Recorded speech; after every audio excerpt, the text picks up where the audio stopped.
Hello, hello. So, your reading assignment for today, Numbers 5, number 6, Psalm 44, and Mark 16. I use the King James version, King. There's one King, King James. Um, and yeah, listen, you, I'm here to shake you awake and remind you who you are in God's eyes. You are not meant to be drifting through life, okay? And everything in this book will back that up. Like, don't take my word for it. I am not full of shit. The words are in here. So, really, the key to being a badass is being willing to step into your potential and understand that you do not carry the weight of the world. Okay. And that this is a guidebook to life. All right. This is so important to me. So, I want to shake you awake and remind you who you are. You are here to own it and step into the massive potential that God has poured into you. So, let's get into it today. And I will literally show you how these words are calling you to rise up, okay? And you can listen, I don't want you just to listen to this overview. Like there is no substitution, not any church sermon, no Bible study class, nothing, no YouTube video, nothing is going to replace actually reading these words for yourself, okay? This takes discipline, this takes commitment, and I promise you it's worth it. I mean, the guy literally sent his son to die on a cross for us, literally, so that we get a clean slate. And I feel like the least we can do is put some time into these pages. And something that I've done that has really shifted for me is that I do this reading before I pick up my phone in the mornings. And it kind of empowers me to not be so reactive in the world. It gives me like a level of emotional maturity and healing. So anyway, let's dig into this and see how you're being called. We started with Numbers 5. Verse 6 is saying, when a man or woman shall commit any sin that men commit to do a trespass against the Lord and that person be guilty. It's not about shame. It is not about shame because we all sin. Okay. This is about responsibility. Like when I mess up, I don't get to hide or blame someone else. And God is telling me to own it, confess it, and make it right. You've got the same power. So stop dodging the hard stuff in your life. Whether it's a mistake, a habit, or a fear, you are being called to face it head on because that is where growth starts. Okay. God created us for this potential and he calls us to him and accepts us as we are, not so we can stay there, but he's calling us to a new life. Okay. We're here to take massive responsibility. You are not a victim. You are a warrior. You are a child of the king, and God is ready to restore you when you take that step. I can't take it for you. No one can take it for you. Your partner can't take it for you. Your kids can't take it for you. Parents can't take it for you.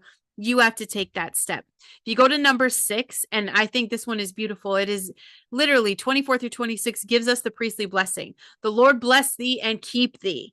The Lord make his face shine upon thee and be gracious upon thee. The Lord lift up his countenance upon thee and give thee peace. Okay. Imagine me speaking this over you right now because it is true. God is not just watching from a distance, he is blessing you. He's shining on you. He's giving you peace so that you can stand tall. You are set apart like the Nazarites in this chapter for something holy and something big. And that's your potential staring you in the face. Will you accept it? Will you live like you are blessed and called? Psalm 44, verse 5.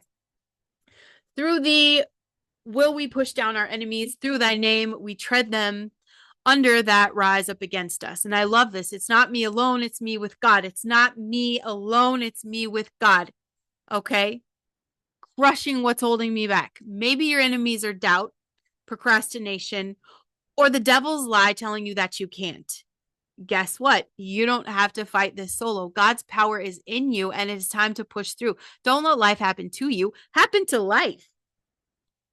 Take responsibility for your battles. Lean on his strength and watch the obstacles fall like dominoes. Okay.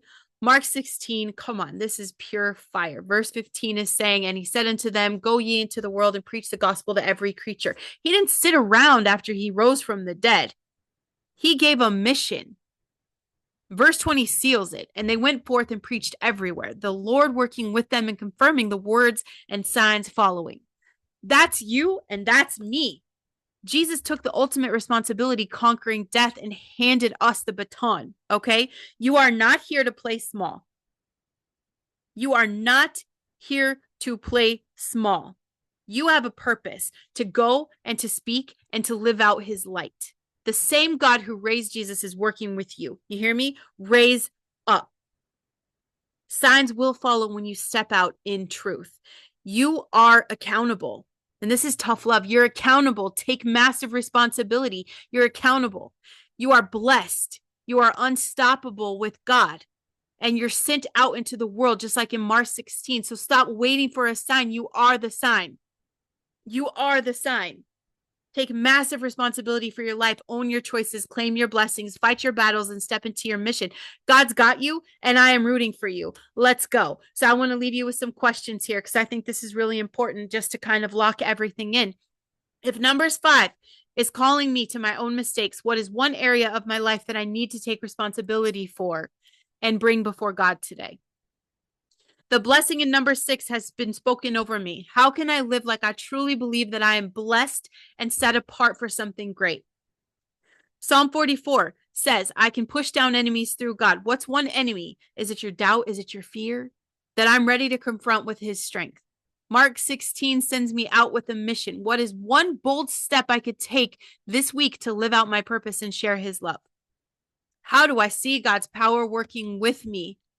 What potential is he asking me to step into right now? This is a direct message to you. And what if the only thing holding you back from your God-given potential is you? I love you, babies. I'll see you tomorrow.